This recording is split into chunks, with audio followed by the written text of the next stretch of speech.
Yo'laklarda endi haligi Nurxon oldida san'atkorlar o'tirishardi, bilasizlar.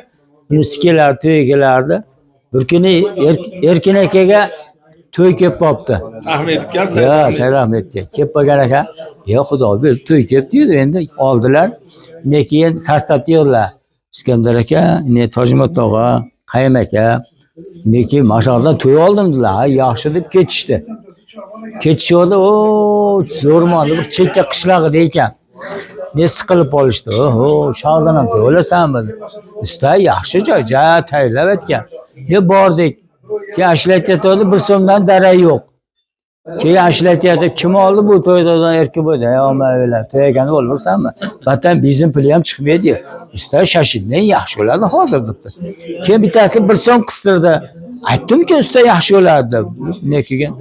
Ne hamma ashlatyapti. Hammaning ko'zi hali bir so'm pulda. Bunisi unga qistiradi, bunisi menga qistiradi. Bolalar ovqatga ketmasin deb qaydlarda, "Hey bolalar, nari tur." deb meni haydayapti. Yine hali pul qiyinchiligi bilan so'riga kelib tushdi.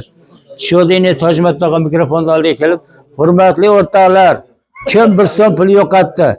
Egasi kelsa kelib olib kelsa, biz uni bo'la olmaymiz" dedi.